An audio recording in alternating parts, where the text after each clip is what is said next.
Imagine sitting across from a man who speaks so calmly that he barely raises his voice. He isn't angry. He isn't emotional.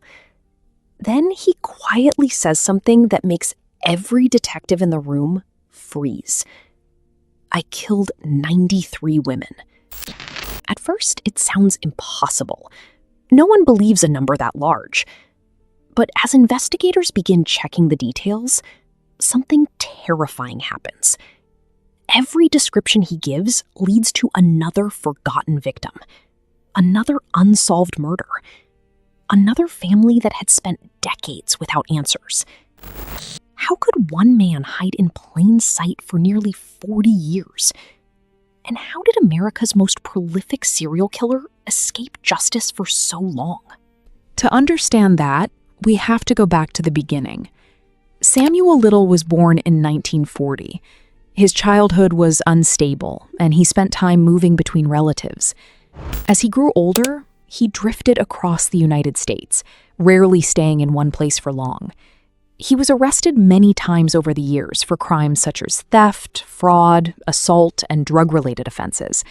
But nothing connected him to the murders that were happening in city after city. That was one of the biggest reasons he remained invisible. Police departments worked independently, and without modern databases, cases from different states were rarely connected. Little moved constantly, leaving almost no trail behind. His victims also shared heartbreaking similarities. Many were vulnerable women, struggling with addiction, homelessness, or sex work. At the time, these disappearances often received little attention, and many deaths were mistakenly ruled as overdoses or accidents. In some cases, investigators didn't even realize a murder had occurred. Little knew exactly how to avoid drawing attention. Instead of using weapons, he usually strangled his victims with his hands. Because strangulation often leaves fewer obvious injuries than gunshots or stabbings, several deaths were initially misclassified. That mistake gave him years of freedom. As the decades passed, the number of victims quietly grew. Cities changed, states changed, victims changed, but the killer remained the same. For years, investigators had no idea that dozens of unsolved cases across America were connected by one man. Everything finally began to change in 2012. Samuel Little was arrested in Kentucky on a drug charge.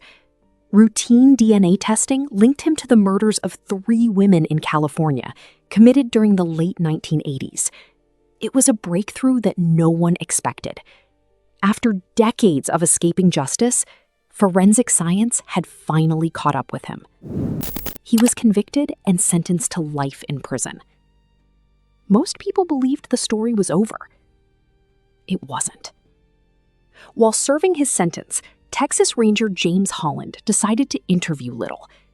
At first, the conversation seemed ordinary, but slowly, Little began talking about murders that had never been solved. Then the number kept growing. 10, 20, 30. Eventually, he claimed responsibility for 93 murders. The confession shocked investigators across the country. Many assumed he was exaggerating to gain attention. But then Little started describing details that had never been released to the public. He remembered hairstyles, clothing, roads, cars, buildings, even the final conversations he had with some of his victims. Detectives reopened cold cases that had been collecting dust for decades. Again and again, Little's information matched evidence that only the real killer could have known. Investigators also discovered something deeply unsettling. Little had an extraordinary memory.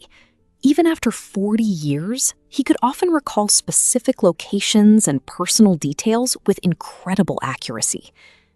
To help identify victims whose names had been lost over time, Little drew portraits from memory. Those sketches were released to the public, leading to new identifications and giving families long-awaited answers. Although not every confession could be fully verified, The FBI concluded that his statements were credible in the overwhelming majority of cases.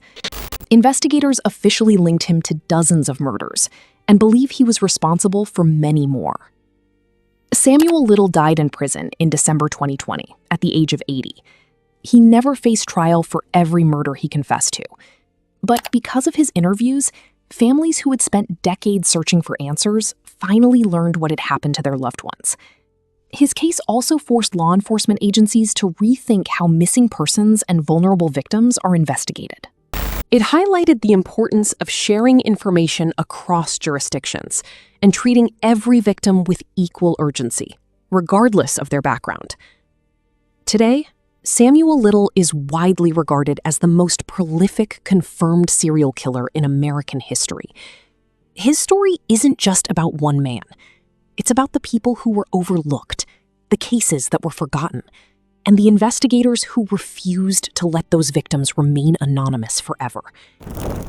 Even after his death, detectives continue reviewing unsolved cases across the United States, hoping to identify more victims and bring closure to families who have waited for decades. And perhaps the most chilling question of all remains this: if one man could hide in plain sight for nearly 40 years, how many other stories are still waiting to be uncovered?